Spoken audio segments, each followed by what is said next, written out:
Good evening, everyone. I'd like to call the Tuesday, August 8th, 2023 Escondido Planning Commission meeting to order. If we would all rise for the flag salute, we'll be led by Commissioner Fitzgerald tonight. Please join me.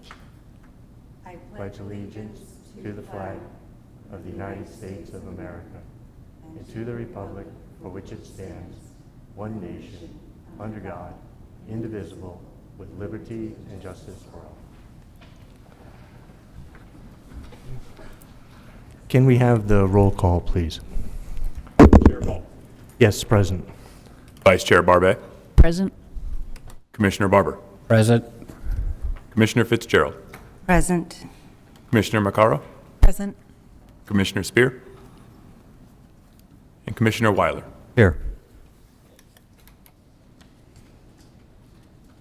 The first item of business is approval of the minutes from the July 6, 2023 meeting. Do I have any questions or a motion? Move approval of the minutes. Seconded. Chair Paul. Yes, approve. Vice Chair Barbe. Approved. Commissioner Barber. Approve. Commissioner Fitzgerald. I will abstain. I wasn't present. Commissioner Maccaro. Abstain. And Commissioner Weiler. Yes.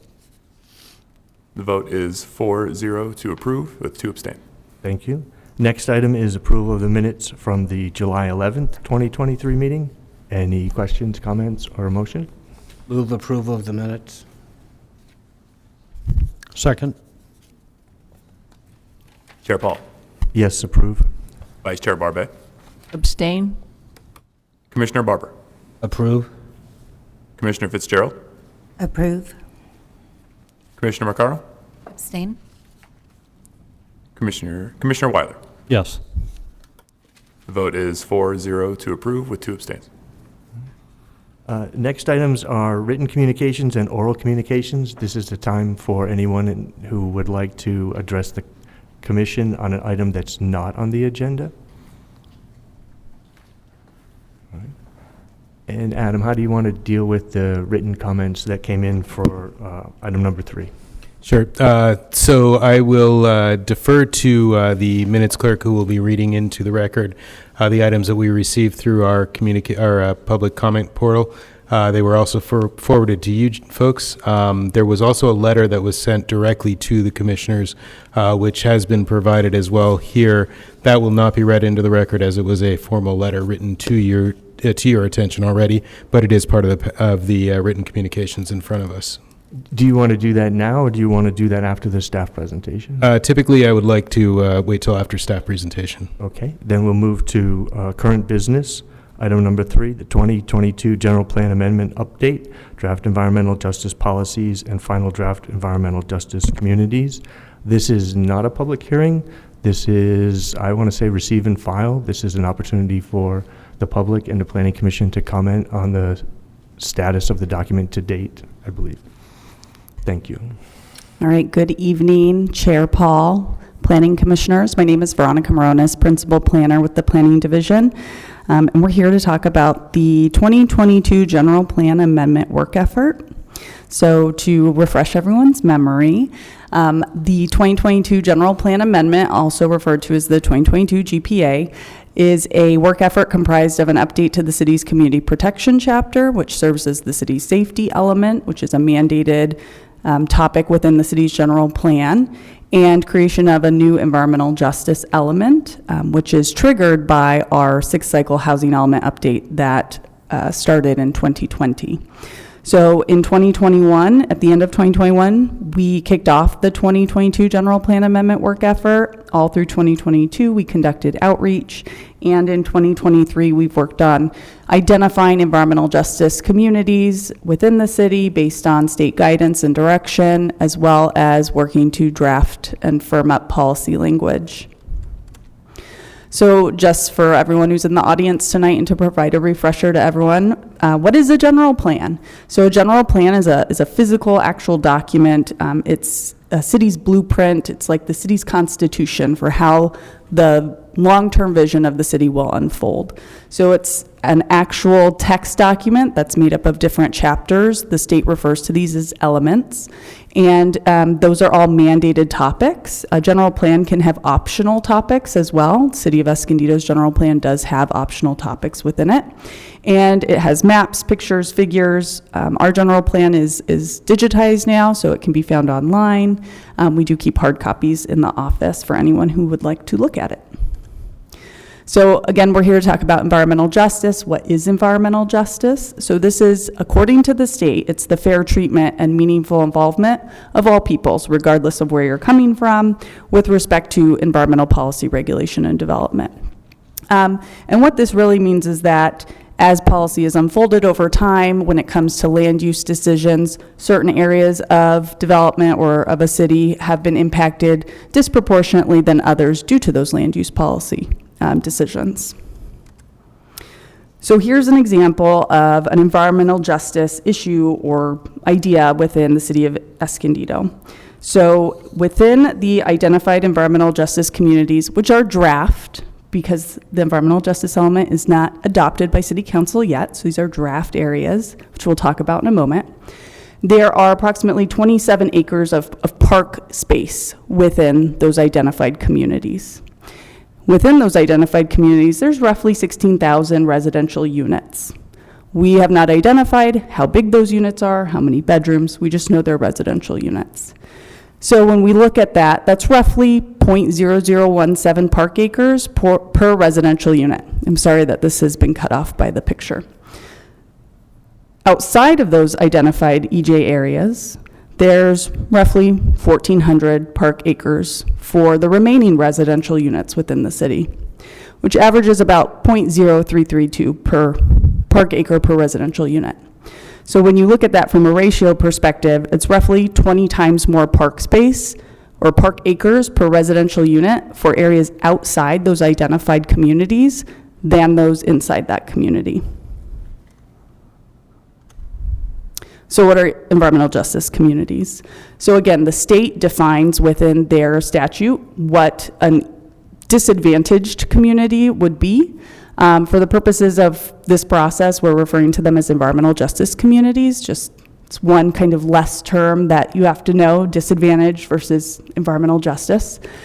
And so these are low-income areas that are typically disproportionately impacted by environmental burdens, hazards, or pollution.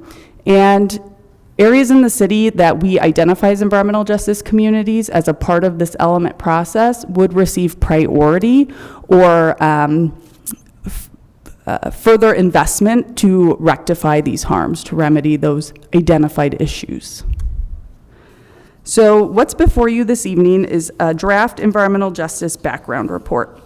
And there's several topics within this background report. The first is it walks through the methodology of the screening analysis for the environmental justice communities. So this really is meant to be a transparent accounting of how we arrived at these 9 identified census tracts.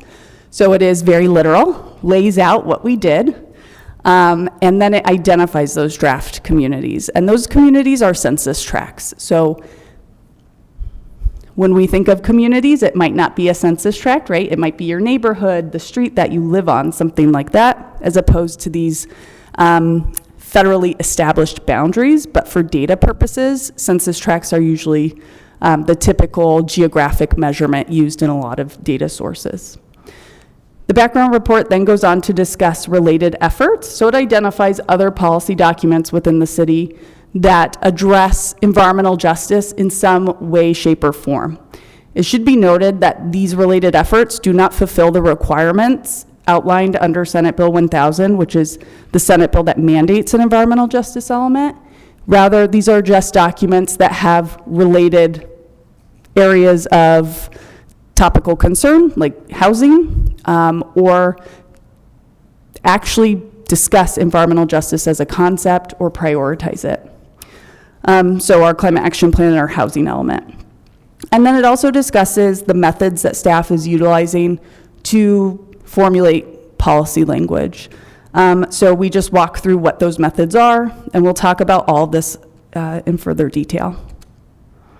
So the screening analysis. The screening analysis is directly from state guidance. So the Office of Planning and Research has put out a guidance document, that's where this graphic is from, that walks you through a step-by-step basis of how to establish or identify potential communities. So we've done that. The first step is to use CalEnviroScreen data, which, if you are familiar with our climate action plan, also uses CalEnviroScreen data, but it uses a previous version.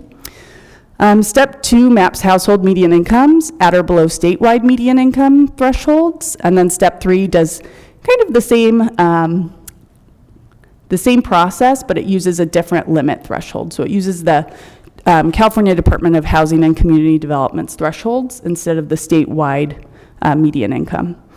And then you layer all those 3 things on top, and then for step 4, you use community-specific data. So we took data that was specific to the region or to the local level.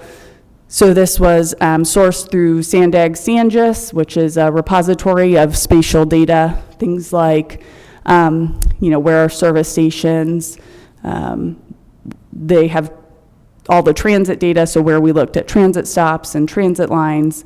And then we used city-specific data, so where are all our approved liquor stores, where are all of our approved smoke shops, things of that nature. So when you layer all of those data points on top of each other, you get kind of this raster effect that you see at the bottom. And what it results in is, I believe it's 8 census tracts that meet all of the qualifications. And then there are, 8 census tracts, and then there's 1 census tract that meets 2 out of the 3. And then there's a census tract that meets 2 out of the 3, but doesn't meet the environmental burden threshold. And so it's really important to note that because we have an adopted climate action plan that sets a threshold for priority investment neighborhoods, which we'll talk about in a moment, we've used that threshold for identifying pollution burden. So the state of California says you utilize the CalEnviroScreen data for a 75% threshold. Our climate action plan sets that threshold at 50%, and so we're utilizing a 50% to be consistent with the cap. We wouldn't want to have 2 different thresholds utilizing the same data, potentially identifying 2 different categories. So when you look at this analysis, there's 1 census tract that doesn't meet the pollution burden. It has a score of 49 out of 50, but it meets the 2 income analyses. And that's that census tract that's kind of in the middle, light colored, surrounded by all the red census tracts. And for the purposes of how pollution works, how institutional barriers work, right? Census tracts don't actually define anything on the ground. We're recommending to include this census tract as a priority or as a environmental justice community because it's surrounded by identified tracts.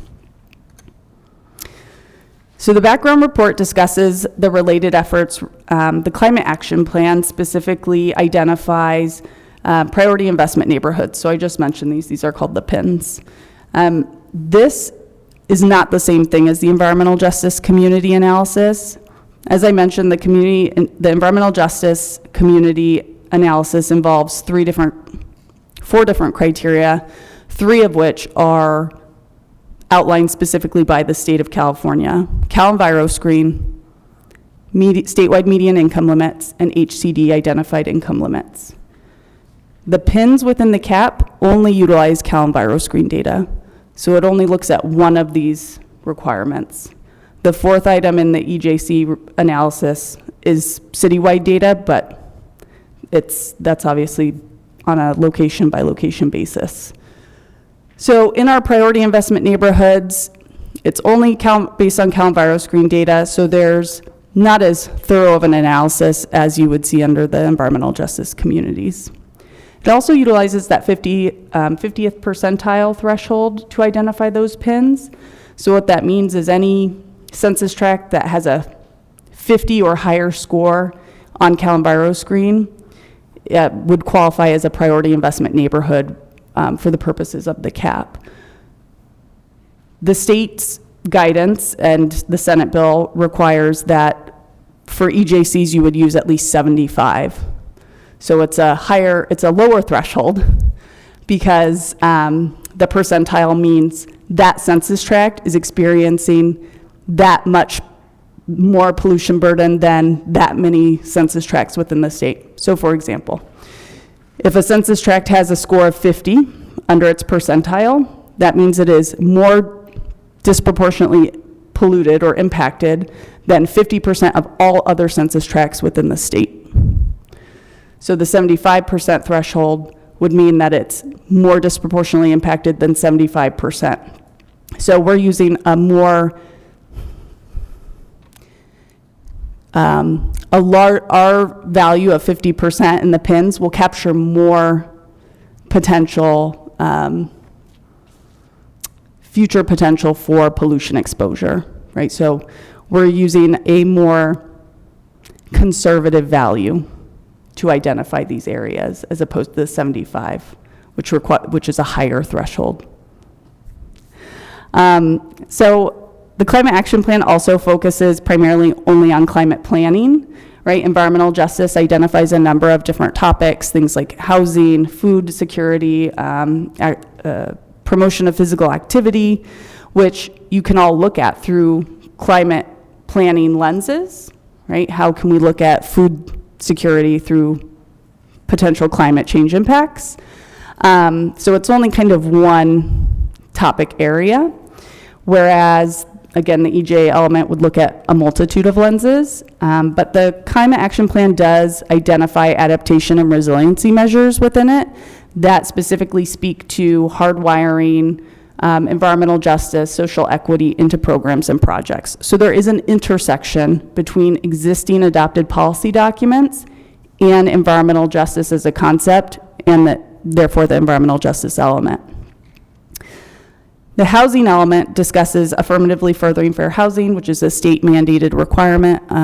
As a part of the 6-cycle housing element, all jurisdictions are required to address affirmatively furthering fair housing topics, which are things like disparities in access to opportunities, segregation and integration, displacement risk, all of which can be discussed through an environmental justice lens, right? Looking at certain causes and effects. The background report also discusses the methods for policy creation. So this is really outlining to the Planning Commission and the public how staff is informing policy writing. So obviously the big one is community outreach. We went into the community during 2022 to receive input and feedback from community members, organized stakeholders. We presented in front of Planning Commission several times to find out where priorities lie. This is a continued effort, while the main kind of phased period through 2022 was really to get data collection and information. The process will continue as we develop policy language and move through this process. We also reviewed other environmental justice elements. So other environmental justice elements that are either adopted or draft documents that are out for public review. And we did this. We looked at specifically at 4 different cities. You have example policy language in front of you. Under attachment 1, I would like to just clarify that the method identified in the background report is not, those policies under attachment 1 may not necessarily fulfill those criteria.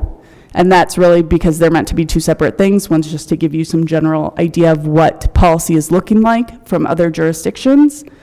But it's not necessarily the specific policy that city staff looked at. And I'm happy to answer questions about that. The last thing we looked at was spatial analysis. So table 5 in the background report gives general data on certain uses. It also discusses limitations. There were no statistical analyses done on this data. Everything is qualitative, observational, with the exception of the spatial analysis itself, running the actual GIS. But there is no causation here. I just want to point that out. So I want to walk through an example of the table. The intent of the table was to be as readable as possible and to help someone understand what it was they were looking at. So looking at the liquor store example, we have 36 permitted liquor stores within the city of Escondido. That data comes from our business licenses. And of those 36 liquor stores, which liquor stores, historically one point of information, liquor stores tend to have higher rates of solid waste pollution around them than non-liquor stores, like a grocery store. So that's why we looked at liquor stores.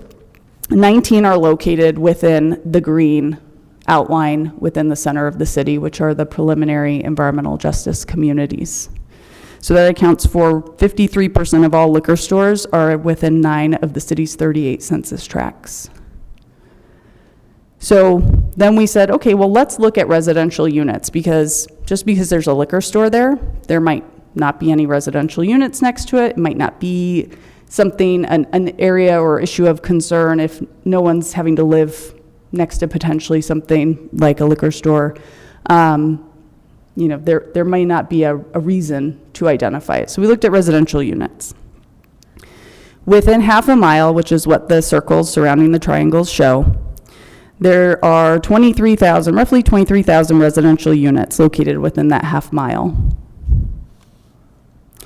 Of those 23,000 units, roughly 12,000 are located within the green, and the remainder, 11,000, are located outside of the green area.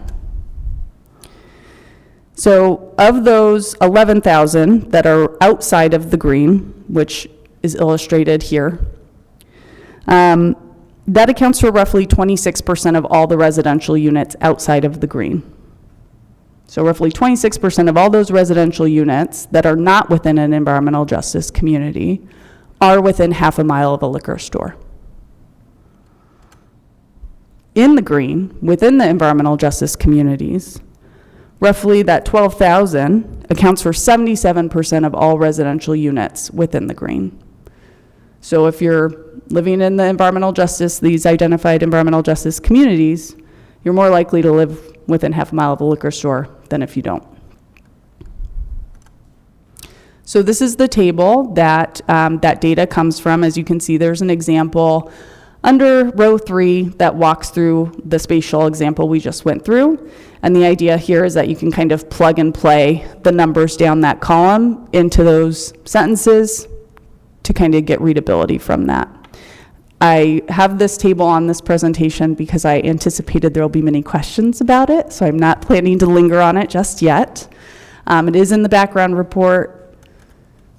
So with that said, there's a lot of information, and that's really what the background report is meant to be. It's meant to be technical information for anyone who is looking to find out how we identified these census tracts, what we looked at, what was the process, and what is the logic behind staff's draft policies that we're working to create. That background report would be incorporated as part of the environmental justice element, probably an appendix, but it's kind of the first product to come out of the process at this point, other than the outreach and engagement. So next steps, we're bringing to you this information. We've provided the background information, and we've provided some example policy language.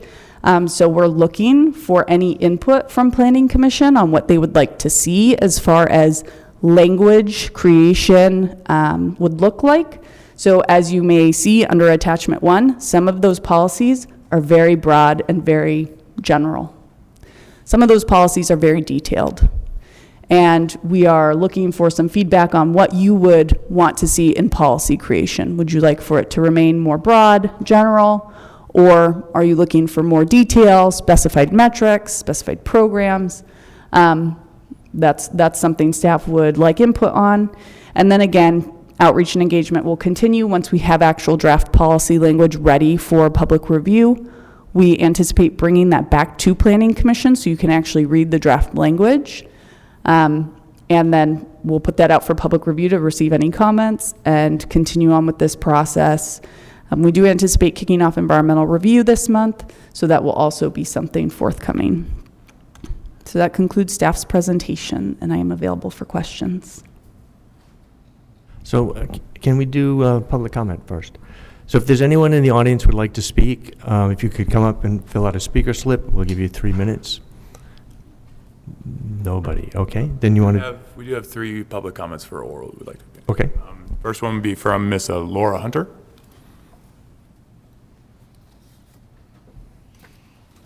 Good evening, Commissioners. Laura Hunter, and thank you very much for the opportunity to speak on this very important issue for Escondido.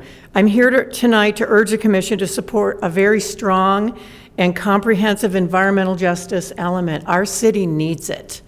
I've been very concerned lately because environmental justice and worse, environmental injustice does not appear to be well understood by some decision makers in our city. You have an excellent background document that the staff has created, and I'm grateful that the state now requires our city to do one. The environmental justice is simple. The reality is not all residents or neighborhoods have benefited from equal investment and attention than others. The reality is some residents are far more vulnerable to the impacts of severe heat, more impacted by pollution, lack access to healthy food and green spaces than others. You heard the data on some of those things tonight. Some residents aren't accustomed to coming to City Hall and standing up in front of everyone and a terrifying public speaking, and they do better in a group environment, like with a working group and a public engagement that way. And if we don't get people's input in a way that they're comfortable in giving it, we will not have the benefit of their voices. And to have a healthy community, we need the benefit of everybody's voice if we want to represent them. I was part of the community advisory group that worked on the climate action plan. Now I have to say we had a very successful collaboration with the staff on that. We had many working groups where we met and discussed and educated each other and came up with a pretty amazing Escondido climate action plan, I have to say. The environmental justice measures were incorporated in the ECAP, both under the reduction and the adaptation area. And the PINs, we wanted to put a positive on it that these were the priority places that needed more investment or needed investment as we were investing in addressing the climate issue. I'm running out of time. I was also part of the Escondido Community Housing Coalition that worked very hard on the housing element and policies, including affirmatively further fair housing. And we ask that all of those be adopted into the plan. I am asking tonight for one addition, that we have an addition of the history of our city, starting with the presence of the original indigenous peoples who live there. We need to discuss and know as a community how they were displaced from this land, what is the social justice history, civil justice history of our city. And if we don't know where we've been, how will we know how we got where we are and where best that we need to go? So I think the historical context of our community from an environmental social justice aspect is very important. I support the methodology. I'm out of time. I do ask that the policies be specific and measurable so we know if we're getting there or not. Thank you very much. Also received a request to speak from Mr. Joe Howd.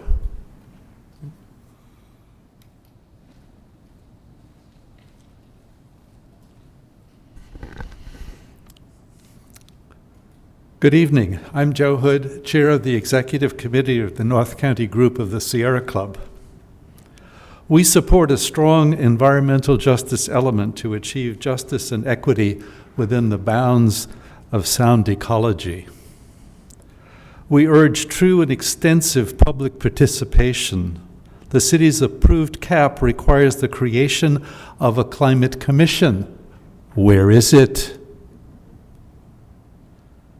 Please impanel a commission immediately. Impacted communities deserve a voice that has not been heard or included adequately. Policies must lead to reduced negative pollution impacts. For example, housing developments should be at least 500 feet from heavily trafficked roadways. Tree canopy should meet the equity guidelines recommended by American Forests, which will require planting in Escondido to meet equity requirements from the American Forest model, 150,000 trees to be planted. Veronica did a wonderful job in helping us plant trees a few months ago here, and we planted 50 in one morning. I say that's fantastic. We only have 150,000 to go. and these trees will have a massive environmental positive impact. We must remedy our gross deficiency in parks and green space. Prioritize affirmative fair housing throughout the city. United Way this week in the Union Tribune said 36% of San Diego County residents can't afford basic needs. 36%! Escondido has to do its share to improve and act now. Having hungry people in our community is completely unacceptable. We must use guidelines from the California Environmental Justice Alliance called the Environmental and Housing Justice Policy Platform to guide the way. And I want to say finally here, if you ask, the Sierra Club will happily join the Climate Commission and offer positive help in defining and implementing these vital initiatives. Please include your community fully going forward. Thanks much. Also received a request to speak from Erica Carter.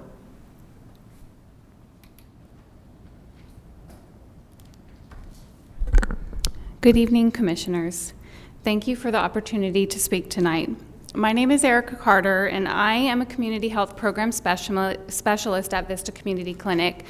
VCC facilitates the Healthy Escondido Coalition. Our group is guided by the vision that Escondido residents and visitors are healthy, safe, and thriving.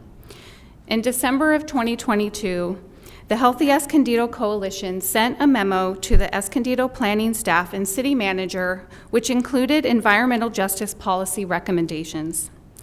You may be wondering how we came up with these policy recommendations. The coalition spent nearly a year meeting and engaging with Escondido residents and stakeholders to identify barriers and challenges residents may encounter while trying to access the things they need to live active and healthy lifestyles. We focused on populations that have been typically left out of the decision-making process. Policy language was then developed which addressed these barriers and challenges identified throughout the community engagement process. I have copies of the memos for each of you tonight if you're interested. The policy recommendations focus on environmental justice, investing in environmental justice communities, promoting physical health, prioritizing active transportation in these environmental justice communities, promoting public facilities, promoting food access, and promoting inclusive civic engagement. A strong environmental justice chapter with language specific to disadvantaged communities has significant potential to improve access to opportunities for active and healthy living. And this speaks to what our last public comment just addressed with the financial burdens that are experienced by these communities and the fact that they'll have to spend extra money on health care if they don't live in an active and healthy community. The coalition is in full support of a strong and comprehensive environmental justice chapter for the city of Escondido. Thank you. Thank you. Did anybody else in the audience request to speak? Seems like we do not have any more oral communications. We have received a number of written communications. The following was submitted by 3 separate members of the community, Ron Askeland, Joanne Tenney, and Patricia Borsman. I support a strong and protective environmental justice element. The environmental justice element should ensure that impacted residents have a voice in decision-making, and that regular commissions and working groups be established for key issue areas related to environmental justice. Address the gross disparities in access to parks and green spaces for environmental justice communities. Include all relevant policies from the Escondido Climate Action Plan and the housing element. Include proactive policies on climate equity and protection of the most vulnerable residents from the worst impacts of climate change. Include policies that address health disparities in the most vulnerable communities and avoid unsafe locations for new housing. Include all relevant policies from the Escondido Climate Action Plan and the housing element. Reinforce and include policies for transportation justice, such as increasing access to transit and safe walk and bikeways. And address food justice, such as ensuring access to quality, healthy food for all residents and increased ability for home-based food production.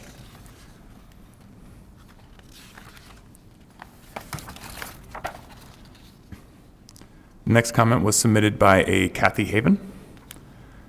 Escondido needs more parks and trees to combat climate change in lower income neighborhoods. Residents in these neighborhoods need to be included in any discussions related to addressing their concerns and needs. Following comment was submitted by, Chris Neva. Dear Planning Commissioners, I appreciate the opportunity to weigh in on the critically important discussion of the final draft of the environmental justice communities and policy direction for the environmental justice component of the city's general plan. As a member of the NCG of the Sierra Club, I understand the dedicated hours spent researching, analyzing, and identifying environmental justice policies to recommend. The recommendations reflect the backing of a coalition of various organizations dedicated to equity, justice in housing, transportation, health, quality of life, etc. The recommendations identify important environmental justice components, and while I am in full agreement with all of them, I speak to number one, to ensure that impacted residents have a voice in decision-making and that regular commissions to working groups be established for key area issues related to environmental justice. Giving the residents a voice in key aspects of quality of life issues is a sign of a healthy community. The importance of creating resident commissions cannot be overstated, and I urge that this be a priority in your consideration. I stand in full support of the recommendations of the North County Group of the Sierra Club. I appreciate the difficult decisions before you, and I thank you for your work, and thank you for this opportunity.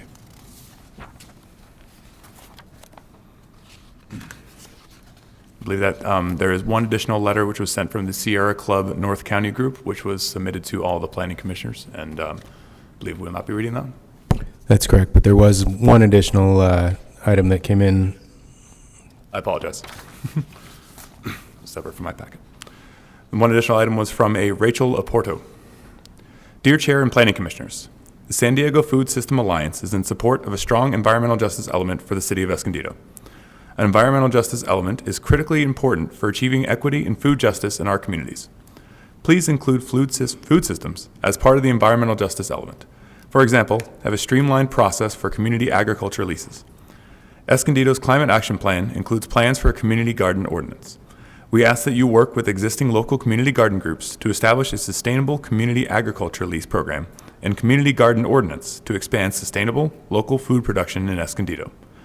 Allow for permitted and streamlined zoning for food production and community gardens with housing element projects. Thank you for your support in creating a strong EJ element in the city of Escondido. And that will conclude the written communications. Thank you. I have a question for the city attorney. Since this is not a public hearing, do the planning commissioners still need to talk about disclosures or not?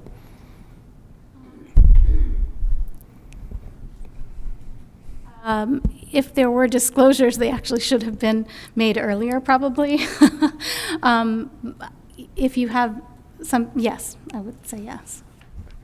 Do any of the commissioners have a disclosure they'd like to make? No. All right. So I happen to know one of the signatories on the letter that was sent to us, and I did have a conversation with him yesterday about it. All right. Okay. You want to go in order from left to right? Well, if we're going to do that, I just have a couple questions to start with. In your community outreach, could you rank for us the major concerns that the residents of these tracts expressed to you that they would like to see addressed in the plans? Yes, so page 16 states that staff, after categorizing, found that the areas of interest are safe and sanitary housing, number 1, food access, number 2, and reducing pollution burdens, number 3. So those were the top 3 issues. Thank you. How could municipal government address displacement? Sure. So affirmatively furthering fair housing, right, seeks to further fair housing, of which it seeks to tackle displacement. So there are very proactive strategies that local municipalities can take, such as tenant protections. And then there are more general, broad-based strategies that can be taken, such as reviewing your local ordinances for any sort of criminal penalization for associated with evictions. There's also things that can be done for when revitalizing a specific geographic area is being taken into account, ways to mitigate displacement by providing for a diversity of housing supplies, such as affordable housing, to ensure that if existing affordable housing, whether that's naturally occurring affordable housing or deed-restricted affordable housing that has since gone past its lifetime, is demolished, there's new supply. In that concept, those who are displaced would be on a higher priority list to occupy those units? Could you repeat that one more time? If a way we would remedy displacement is to have new affordable units to be occupied, then those who are displaced then would naturally be placed on a higher priority list to occupy those units? That would have to be a specific adopted programmatic element. That's not something that would just happen necessarily. Okay. But there's other questions I have for now.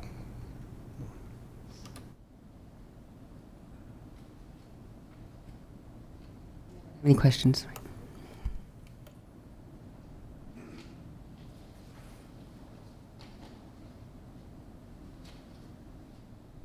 On page 20, you talk about a snapshot that is, hang on, sorry, I better get that clarified.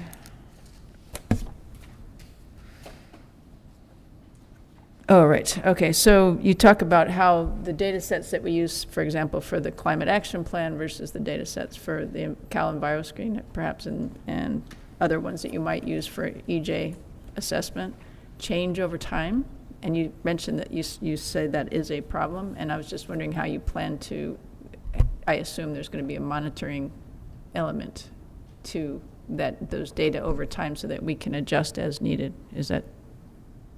That is one solution. I was just wondering if that was part of your ideas going forward.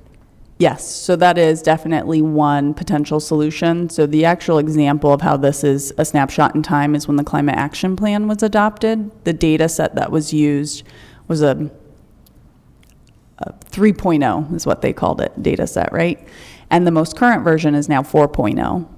So certain census tracts that were identified under that 3.0 data may have qualified as a PIN, but maybe wouldn't qualify under this 4.0 data set, or vice versa. So one solution would be to include policy language that requires a certain monitoring or updating of environmental justice communities based on whatever that trigger mechanism might be. The next time a data set's released by the state, every 5 years, et cetera. Right. Okay, thank you. I'm just curious too, how do these census tracts that we've identified as EJ align with the CDBG program? I'm just curious. Just for that's the Community Block Grant Program that's federally administered for low-income communities, right? Yes, so I'm not our CDBG expert. That's our housing division staff who handle it, but I know there is overlap. They look a lot at the income thresholds, not necessarily pollution burden, from what I understand. So there is overlap. And as you look through the methodology section of the background report, you can see there are a significant number of census tracts that qualify under the income analyses. Far more than qualify under the pollution burden analyses, so there may be more census. And the reason I say that is because I'm always hearing how that there are such challenges in outreach, both with respect to having enough staff, city staff, to do with language skills, et cetera, and I'm just trying to think of different ways, different programs, how you can work across programs, existing programs, to align outreach, given the challenges that the city has for doing outreach generally, because I think outreach is such an incredibly important aspect. So many of the comments reflect outreach engagement, and there's a lot of organizations, as you well know, there are a number of them that are actively working with likely those particular communities. So I'm just trying to identify what the policy kind of more specifics for policy that would enhance engagement work in this arena and how to do that.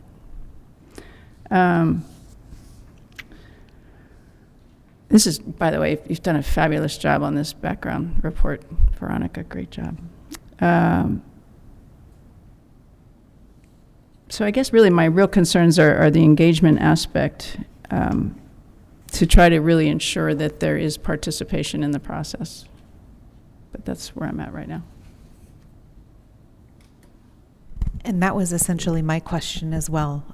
I was just curious and wanted to understand the background a little bit more with comments that tend to come in about the importance of community outreach and why don't we have specific neighborhood commissions to facilitate those conversations. And I guess I was just a little curious as to why historically we don't have them, or have we had them in the past and now we don't? Is it something that's going to happen? I just wanted a little bit more information on the public comments that were made, if you could provide it. Are you, just to clarify, are you speaking to the public comments that were obtained during outreach and engagement, or? No, the ones that came in. I'm trying to better understand, because I know that you do the outreach, but we typically get comments that are the same of how important it is to have those marginalized communities have an outreach themselves. And I guess I'm just curious, is there a plan to have specific smaller outreach groups? Just in general, I don't fully understand. Sure. So for the specific 2022 general plan amendment, we did create a outreach and engagement plan that outlined generally how this process for this specific work effort what it would look like. So we've implemented the identified outreach efforts that we have staff capacity for and resources for. That plan is, I believe, hyperlinked within this document, so it can easily be accessed. But with that said, there is consideration in that document of a working group of residents, community members, work, live, play in those, whatever ends up being the finalized environmental justice communities, to have them create a working group so that staff can get real-time information from folks who experience life in those communities on what may or may not be happening. So that is something to consider that could be integrated as a policy within the draft language that then could be adopted. Currently, as far as I'm aware, and I will defer to the city planner if he knows of anything additionally, our CDBG funding does fund some neighborhood groups within the city, but there aren't any, I believe, within. There are some in the environmental justice communities that have been identified, but they're not within the entire area. They represent a true kind of neighborhood, a couple streets. Old Escondido has one. Yeah, I think that, and to what Veronica was saying earlier, there's definitely overlap between some of those neighborhood groups and the EJCs that have been identified through the work that's been done to date. I do not, though, as Veronica said, I don't believe that there is anything that says, okay, this census tract is this neighborhood group. It is more the kind of the informal definition of neighborhood that people typically consider. Yeah, and I guess my other question is, we don't have a housing commission in Escondido. Are we ever going to have one? We had one in the past, We did, okay. and I think it was in 2012. It was a victim of the Great Recession. I think in 2012, or maybe even a couple of years before that, it was absolved. In looking at some of the history on it, that commission provided kind of review of housing plans and projects. So it wasn't policy related as much as it was review and another level or another layer of review of an actual development project. So if the intent and the goal is to figure out what we can do to help streamline the production of housing. I don't know that that would get us there. That would be a type of group that I think would be helpful and potentially insightful in policy discussions. But on the actual development of housing, I think it might add another layer rather than removing a layer. Yeah, I was, again, just curious, based on public comments that come in and not fully knowing the history of what we've had in place in response to those. So thank you. And there's also the plan to have a climate commission, which also has not come to bear, so.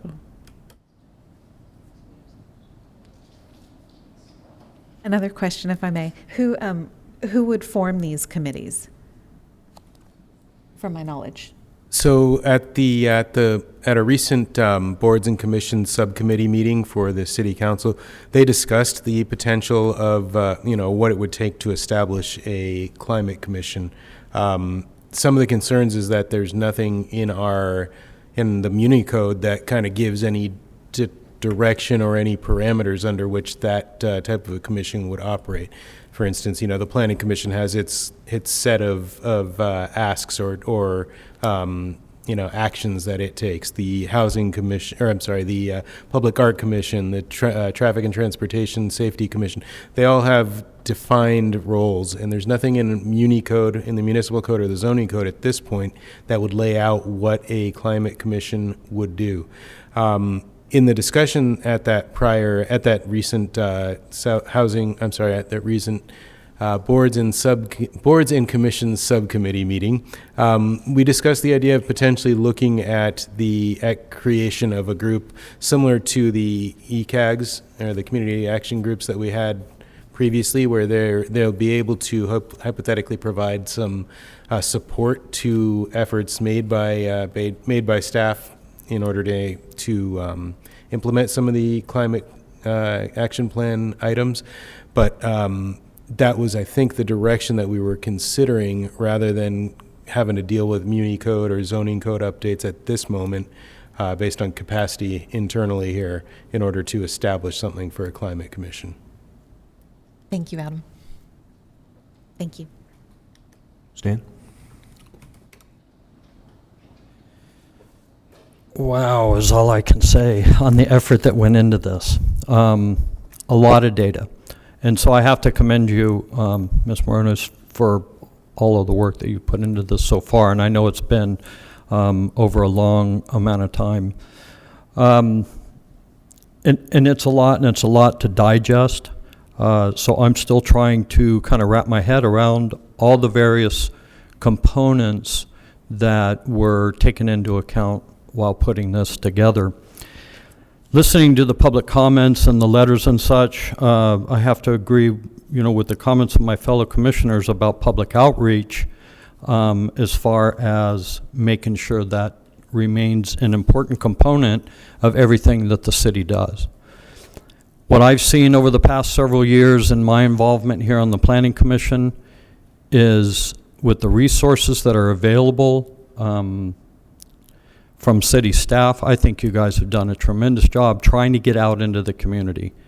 A lot of effort has gone out, and I've seen various reports where it's different groups all over the city. It's the east side, the north side, into the south, high school groups, different organizations. So when I hear these comments, and they come all the time, hey, we're not doing enough to get out into the community. And I've discussed this also with a couple of commissioners. The community's got to also get involved themselves, in my opinion. And certain groups do. The Sierra Club's certainly involved. We see letters from the Sierra Club all the time. And other various groups that kind of come and go. I think the city had these community action groups.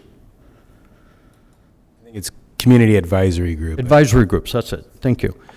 And it seemed like they started off and meeting on a regular basis, and there were several groups. And I haven't heard of them meeting again, and I don't know if it was because there wasn't enough staff time available, or if the interest just faded away. But I think as a part of that, I think the city council and staff has really tried to engage the community. Not only advertising for public hearings, but it's, the personal outreach, but as well as with the city website. So, I don't know what more the city can do other than we continue to keep our eye on this ball. We continue to listen to what, citizens are saying as they bring forth their concerns. And, there's a limited amount of resources. There's only so much money that can be spent on sending staff out into the community to get their input.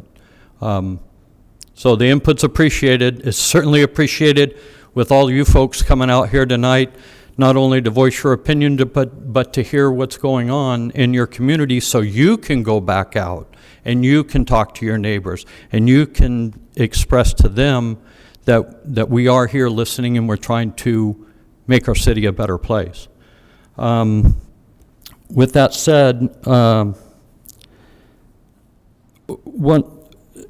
something that Commissioner Barber brought up was displacement. Are we having a problem with displacement? And look, I understand that as we move forward, the city is getting older, there's older buildings, they're going to be redeveloped, which is great. I believe there's a whole series of state laws and everything about removing tenants, and there's all sorts of time frames and such. But I guess the point of my question is, are we having a problem and are there complaints about tenants being displaced that you know of? Yeah, so planning staff doesn't have data on that at this time. Our housing division would be the best available to know, and we're happy to follow up with you on that if you'd like hard numbers or more detailed information. I'm more curious about if it's a real problem that we really need to start paying attention to, or if and it happens, people are people, and you have landlords that are going to, kick people out and so that they can increase the rental rates. Or a housing development comes in and there's several homes that are older and they need to be removed in order for the redevelopment to occur. There's a lot of state law out there that specifies certain requirements that have to be met in order to displace these people. And I've read about them, but I don't need to go on here, but there is state law out there. So what I'm really curious about, are we having a real problem? That's really it. And it's going to be, a staff opinion, based on maybe some research. And I'm not looking for a lot of time to be spent on that. You guys are busy enough as it is. The other question I have is, it was mentioned that National City was one of the cities that you kind of looked at because they had an environmental justice element in their general plan. And it kind of goes to a comment made by Ms. Hunter about policies that are specific and measurable. And so with National City, they've had their environmental justice program together for now 12 years. What's the end result after 12 years? I mean, are they making headway in the things that were identified to help these, disadvantaged communities? Whether you have the answer now or not, I'm not looking for that, but I think it's important for us to know when we're reviewing this and looking at policies, all right, what's working and what may not be working. I think that's a critical component because I agree, we have to have policies that are implementable and specific and measurable so we can make sure that it's working. Because if we identify all of these things and it's, okay, they're great, it sounds good, it feels good, but is it doing something? Because if we're going to spend this amount of time, effort, and money to come up with these programs, they got to work. Otherwise, we have to tweak them. We've got to make changes, and that's what planning's all about. We've seen it with these specific plans that come back to us, you know, over time, where they get tweaked a little bit as we go. Why? Because we find, all right, well, it sounded good, but it's just not quite working. So, you know, those are really my major comments. You know, I really do, all the effort that's gone into this, because it's a tremendous amount. And I really think that's about it for my comments. And I apologize for, you know, the time I took up to at least provide my 2 cents worth. But I truly appreciate the effort. Okay, sure. Go ahead, Judy. So I really don't have a question. I was just thinking as far as the community outreach. And I remember there was a time when we had, back, I'm aging myself here, late 80s, early 90s, a community outreach issue with people that were Spanish-speaking, and they didn't, you know, in some communities, they just didn't trust the people from the city or even law enforcement. And so I found that reaching out, you know, having the people work for themselves, help themselves, it would mean reaching out to leaders within their communities that they trust, such as, you know, people in their churches, social services, the schools, apartment managers, you know, finding that one point of contact and then having them communicate to the groups and seeing it whether or not they can bring them together. But they really have to just, you know, again, some are here illegally. Are they really going to want to speak to people and tell them what they need? So again, I think the point of contact, because again, we are understaffed here in the city, and we can't say we're going to hire a bunch of bilinguals. We just don't have the funds for that. But we do need to see what the needs are of the people in our city. So I think just really reaching out and just identifying the community leaders that are trusted, and I think you'll get more feedback that way, and they will work with you, you know. So that's just more of a suggestion than a question. Okay, thank you. Okay, so I too want to thank you for putting this together. You tried to make it understandable, and but I am trying, and I can appreciate what Stan said about trying to wrap his head around it, because I would have used that exact same expression.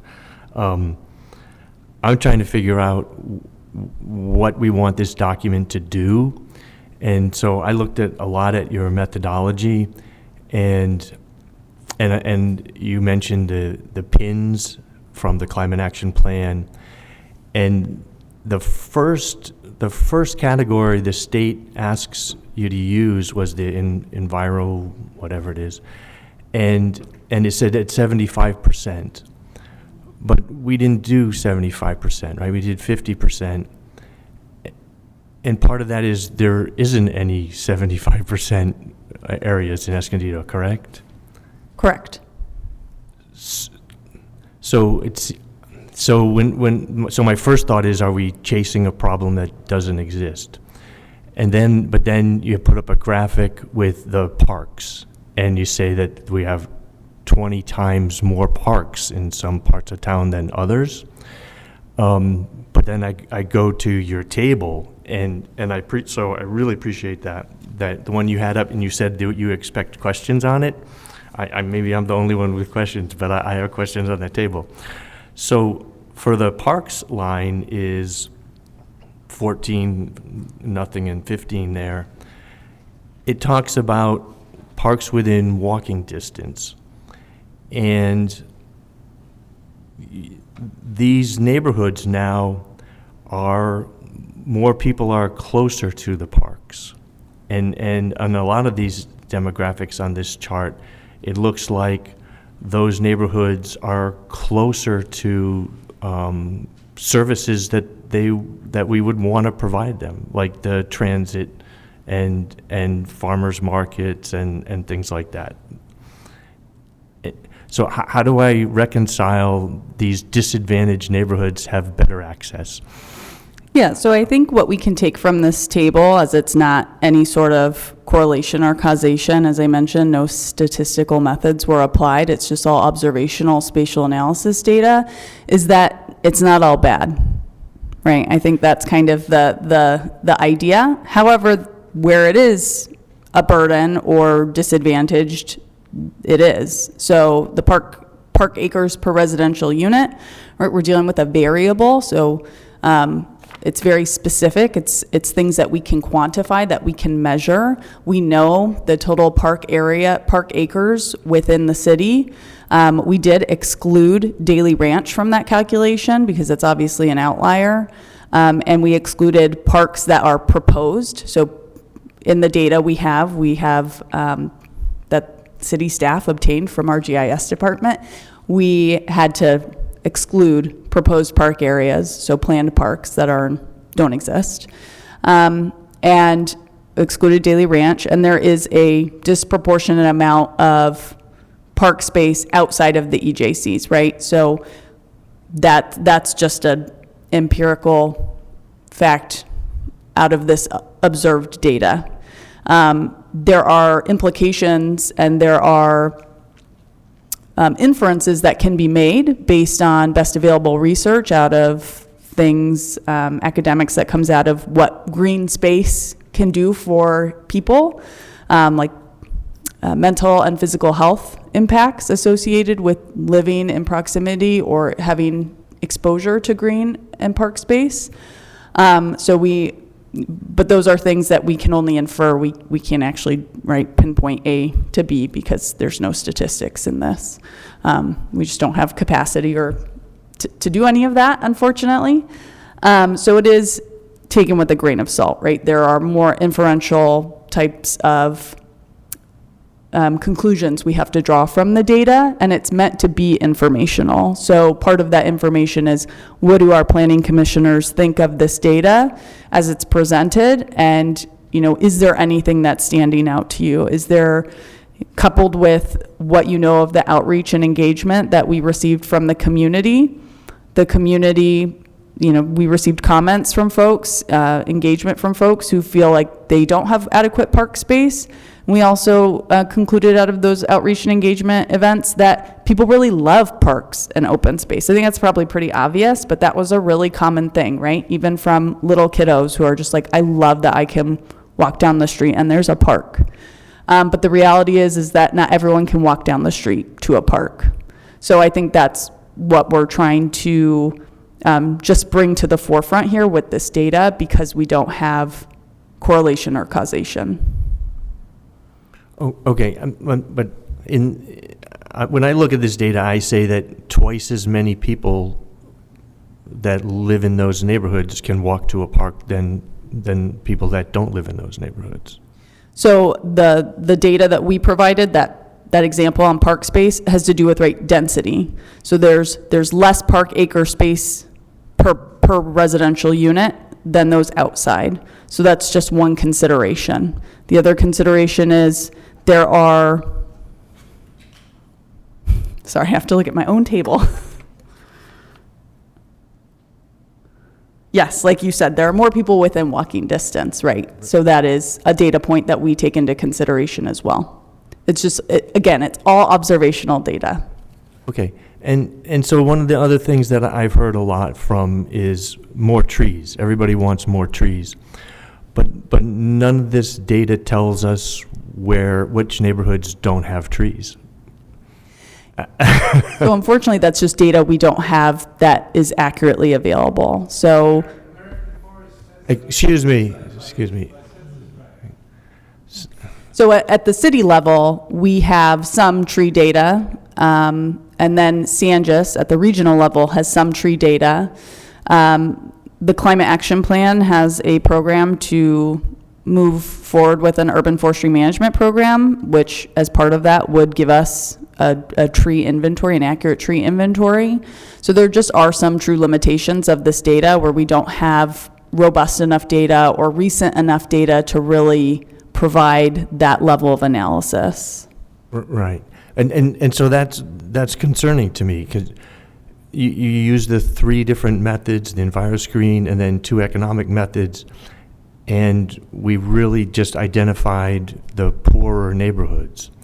And I don't really want to create a document for realtors to use to redline again and say, send the poor people over here and send the wealthy people over there. But that's what I see this document turning into. And so I'm concerned about that. So I think that's where the policy creation comes into play. So the purpose of the policy language is to remedy those issues. So just like in the climate action plan, you identify areas of concern, and then you don't just stop there. You then create and adopt policy to remedy those issues, and you implement them. But the only area of concern we've identified is wealth. We haven't identified any other disadvantages in those neighborhoods. Are you referring to the 75% threshold? Because those are all, the CalEnviro data does exist for those census tracts. We don't have any census tracts over 75%. And so that's the state recommended value, Right. but for consistency purposes with internally adopted documents, we're utilizing the 50% threshold. Right, and now I question maybe we shouldn't have used 50% when we did the climate action plan. Okay, anybody else? Yeah, I'll make a few comments that I would like to see addressed. First of all, the Sierra Club provided us with 6 recommendations that I believe have merit. And I don't know if any of the fellow planning commissioners might be objecting to any of those 6, but I would like to see staff aggressively pursue all 6 recommendations. And then I'll quickly just address 4 points that I want to make certain are addressed when this is finalized. And that is, when I looked at the 4 examples that were provided from the other 4 cities, and a lot of their way they addressed some of the components of it was just words. I saw a lot of words of a vision they would like to see occur, but not a roadmap on how to get there. I'd like to see mechanics to make sure that we are, in fact, have a means to get to the goals that we want. So, for example, like on food access, they're down the road. All they were doing was saying, well, we're going to promote that the supermarkets and grocery stores provide healthier choices. And that all sounds very dandy, but I would prefer to see our city take an effort to be more flexible in providing food outlets in the lower income neighborhoods that would be within walking distance for these families. It was mentioned about the trees. I do believe in expanding tree canopies. They can help reduce heat. Shade can lower the heat temperatures 20 to 40%. And especially with temperatures rising, I'd like to see alternatives to just turning on air conditioning units, if trees could be of benefit.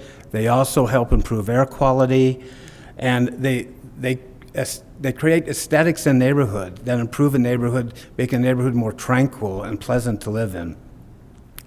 I'd like to see, as another commissioner was pointing out, I'd like to see it mapped out where we need more neighborhood parks, and I would like to see a strategy on how we're going to create additional neighborhood parks. And you mentioned that a key concern was safe and sanitary housing, which to me means improve the housing conditions that are in these housing tracts.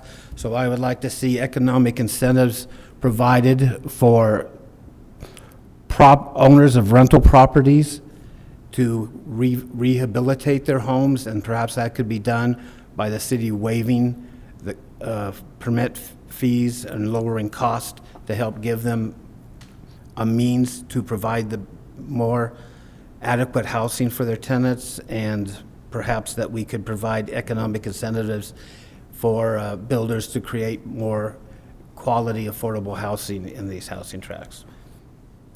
Those are my thoughts.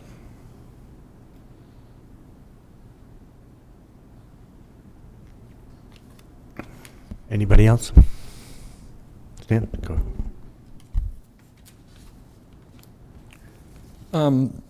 There was some discussion about food systems, food access.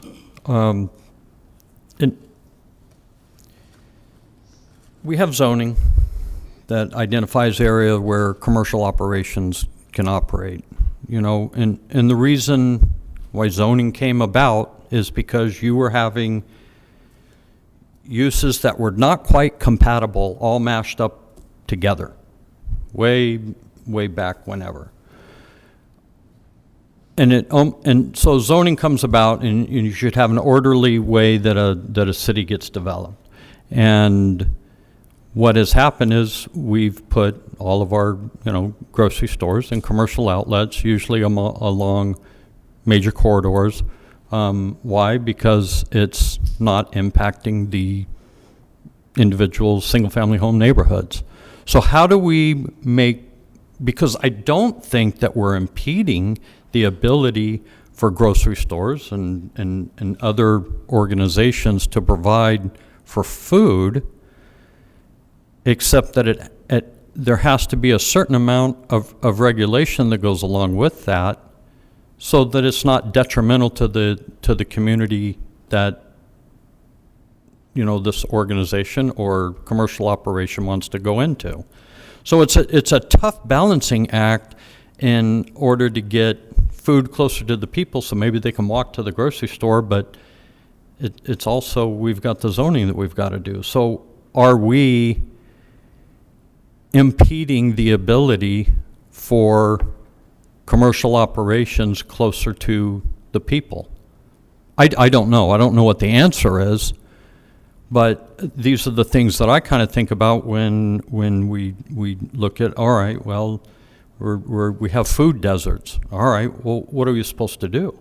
Yeah, I would argue that if we create a map of the poor neighborhoods, then that's where the supermarkets will look to say, oh, we'll stay away from that neighborhood. And that may be that may be the unintended consequence, because your point's very well taken.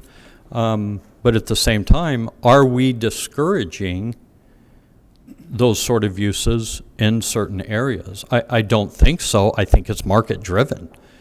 These grocery stores, they go locate, where am I going to be able to maximize my customer base? That's free market. So are we impeding the provision of food sources within neighborhoods? And maybe that's the question that needs to be asked. And I don't know.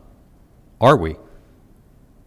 If I may, while we didn't analyze whether there are impediments to healthy food access in terms of grocery stores, right? We looked at where are the existing grocery stores within the city. We didn't do a zoning analysis of every location that a grocery store could go. Some examples of what other jurisdictions have done to promote food access, healthy food access within areas, as Commissioner Weiler pointed out, that typically don't allow for full grocery stores, are things such as convenience store conversions to neighborhood markets. So economic incentives, City and County of LA have done programs such as that to convert, your neighborhood corner store that typically sells processed packaged foods to carry some level of fresh produce, more healthier food access. Other jurisdictions have created policies to promote economic incentives for the conversion of convenience store type outlets into, again, neighborhood markets. Some jurisdictions are mandating, a minimum floor area of healthy food access for any time a pure convenience store use goes in their identified environmental justice communities. So there's a range of examples other jurisdictions have taken to at least try and bring in that food access.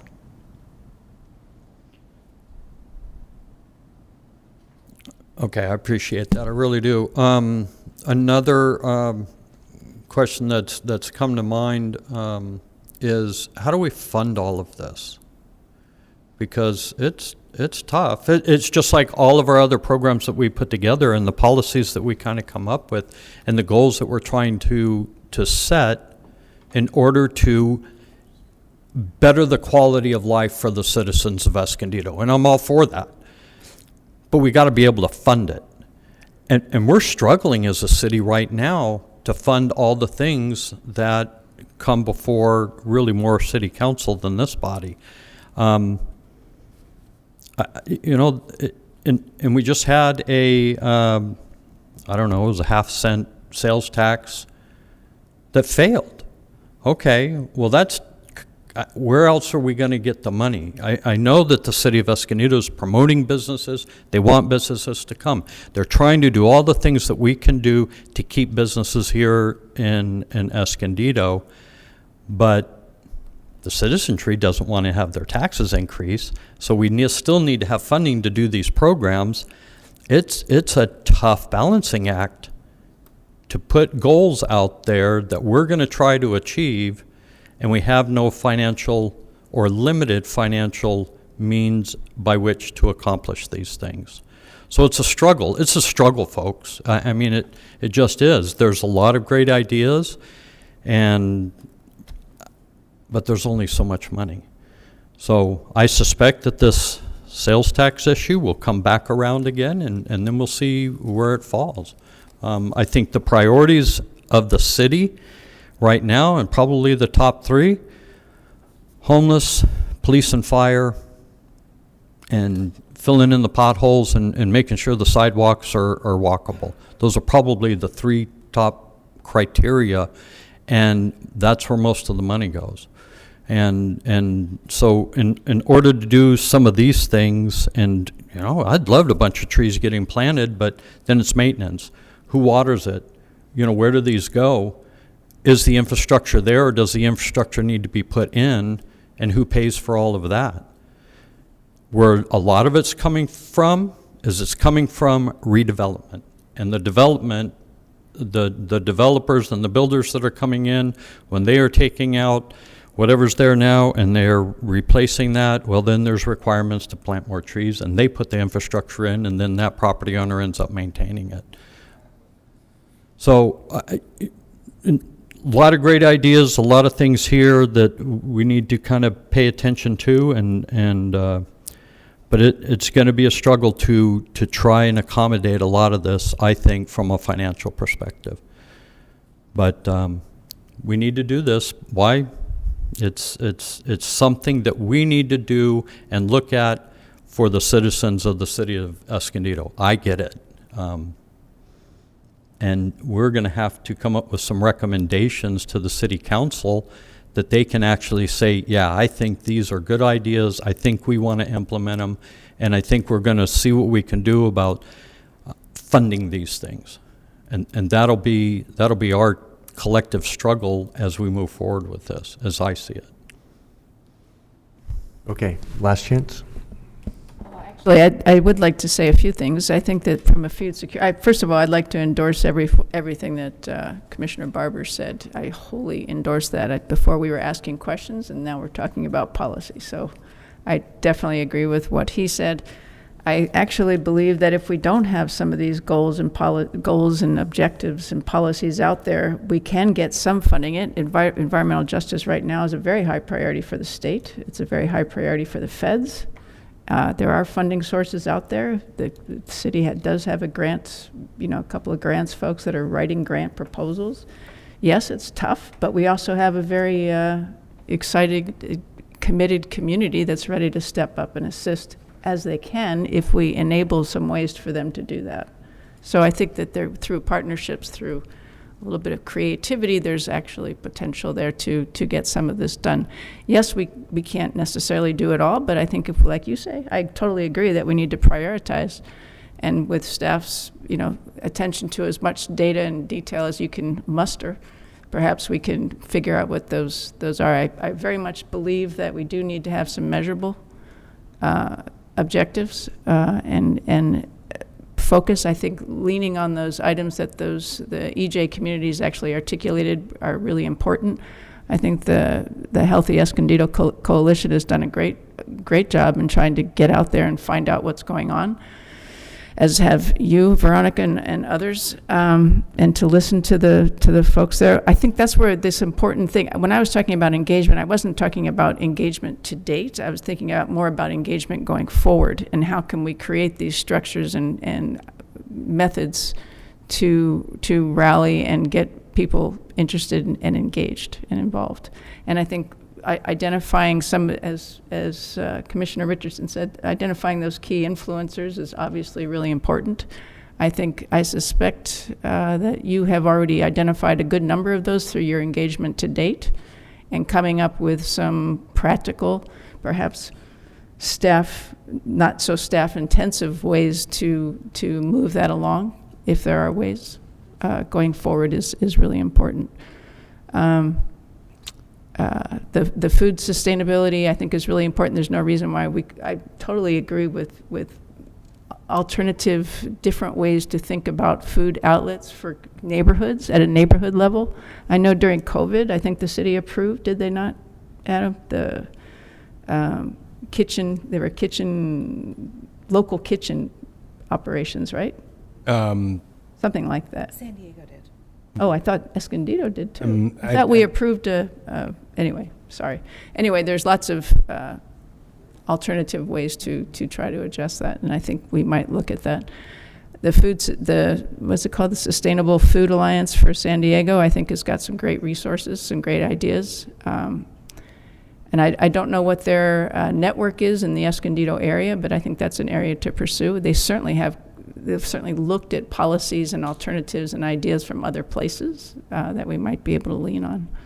So I actually think that there's some things we can do here. I just think that we do need to be measurable objectives as possible. I agree with, was it you, David, who said that some of the ones that were listed there in the examples were a little loosey-goosey. So to be a little bit more specific and a little bit more targeted based on what we're hearing from the community would be great.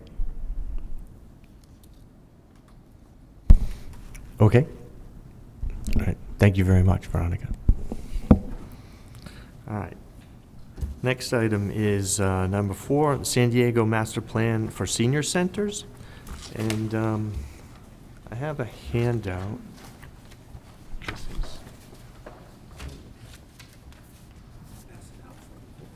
Oh, I'll just pass it down.